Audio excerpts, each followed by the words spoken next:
প্রতিরক্ষা জোট নেটো থেকে নিজেদের প্রত্যাহারের কথা গুরুত্ব দিয়েই বিবেচনা করছেন প্রেসিডেন্ট ট্রাম্প। টেলিগ্রাফকে দেয়া সাক্ষাৎকারে এই নেতা আবারও ইরান যুদ্ধে যোগ না দেয়ায় জোট সদস্যদের তীব্র সমালোচনা করেন। ট্রাম্প জানিয়েছেন, সংস্থাটি থেকে বের হয়ে যাওয়া নিয়ে চিন্তার পর্যায় শেষ। এখন পরবর্তী প্রক্রিয়া নিয়ে ভাবছেন তিনি। কখনোই নেটোর ওপর নির্ভরশীল ছিলেন না জানিয়ে তিনি বলেন, পুতিনও জানেন এটি কাগুজে বাঘ। ট্রাম্পের এমন মন্তব্য ইউরোপের সাথে আমেরিকার শক্তিশালী সম্পর্কে ফাটলের ইঙ্গিত আরও স্পষ্ট করে তুলেছে। গণমাধ্যমগুলো বলছে, হোয়াইট হাউস যে ইউরোপকে আর নিরাপত্তার নির্ভরযোগ্য অংশীদার হিসেবে দেখছে না, তারই প্রকাশ ঘটছে এতে। ফেব্রুয়ারির শেষে ইরানে ইসরায়েলের সাথে আক্রমণে নামে আমেরিকা। মিত্রদের না জানিয়ে একতরফাভাবে শুরু করা যুদ্ধে নিজেদের সামরিক ঘাঁটি ট্রাম্পের বাহিনীকে ব্যবহার করতে দিচ্ছে না ইটালি, স্পেনের মতো দেশগুলো।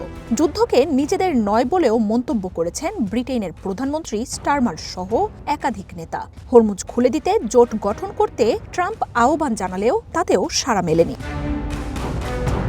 নেটো সঙ্গীদের এমন প্রতিক্রিয়া ওয়াশিংটনের জন্য বিস্ময়কর হয়ে এসেছে। এমনকি এই নিয়ে ইরানও উপহাস করছে। এসব ঘটনা বিশ্বাস করা কঠিন ছিল জানিয়ে ট্রাম্প বলেন, তিনি তেমন একটা জোর দেননি। স্বয়ংক্রিয়ভাবেই তারা যুদ্ধের সমর্থন দেবে বলে ধারণা ছিল তার। ইউক্রেনের উদাহরণ টেনে ট্রাম্প বলেন, সেই যুদ্ধ আমেরিকার সমস্যা ছিল না। ইরান যুদ্ধকে দিয়ে নেটোকে পরীক্ষা করা হয়েছে বলেও দাবি করেন তিনি।